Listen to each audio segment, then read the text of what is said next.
சபையானது திருத்தூதர்களான புனித பேதுரு, பவுல் இவர்களுடைய பெருவிழாவை சிறப்பிக்க அழைப்பு விடுக்கிறது.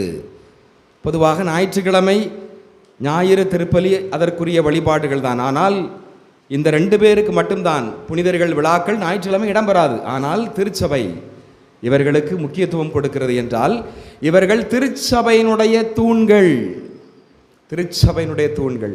இயேசுனுடைய உயிர்ப்புக்கு பிறகு நற்செய்தி அறிவித்து திருச்சபையை நிறுவியவர்கள், கத்தோலிக்க திரு அவைக்கு வித்திட்டவர்கள்.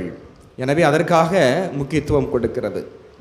இன்றும் நாம் வத்திக்கானில் உள்ள பேதுரு சதுக்கத்தில் இருக்கக்கூடிய புனித பேதுரு பேராலயத்திலே அதற்கு மேலே மேற்கூரையிலே முன்பக்கத்திலே இந்த 2 பேரினுடைய உருவம் இருக்கின்றது. ஒரு புறம் புனித பேதுரு, இன்னொரு புறம் புனித பவுல். அதற்கு கீழே 2 தூண்கள் இருக்கிறது.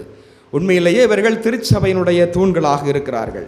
இவரிடமிருந்த இந்த முதல் பண்பு இந்த கொள்கை பிடிப்பு, கொள்கையிலே நிலைத்திருத்தல், உறுதியாக இருத்தல், எடுத்த வேலையிலே தான் செய்த பணியிலே, அந்த நற்செய்தி பணியிலே எவ்வளவு இடர்கள் வந்தாலும், தடை வந்தாலும், சோர்வு வந்தாலும் கடைசி வரை அவர்கள் நிலைத்திருந்தார்கள். முன்வைத்த காலை பின் வைக்கவில்லை.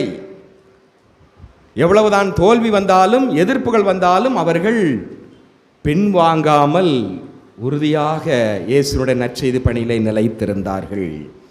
அதுதான் இவரிடமிருந்து கற்றுக்கொள்ளக்கூடிய முதல் பாடம். புனித பேதுருவை பாருங்கள்.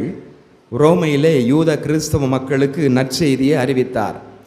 இயேசுனுடைய உயிர்ப்புக்கு பிறகு, இயேசுனுடைய உயிர்ப்புக்கு முன்னால் பயந்தவர், முடங்கி இருந்தவர், இயேசுனுடைய உயிர்ப்புக்கு பின்னால் நற்செய்தி அறிவிக்கிறார்.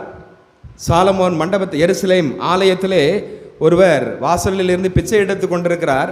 அந்த நேரத்தில் பேதுரு, பொன்னோ வெள்ளியோ என்னிடமில்லை, ஆண்டவர் இயேசு பெயரால் எழுந்து நட, புதுமை செய்கிறார். அதே போல பேதுரு தலைமை சங்கத்தின் முன்னால், பொதுக்கூட்டத்தின் முன்னால் ஆண்டவர் இயேசு உயிர் தெழுந்தார், இயேசு பெற்ற நற்செய்தியை தைரியமாக எடுத்துரைக்கிறார். தடை வருகிறது, எதிர்ப்பு வருகிறது, ஆனால் அவர் பின்வாங்கவில்லை. எடுத்து வாசிக்கலாம். திருத்தூதர் பணிகள் 5ஆம் அதிகாரம் 28, 29.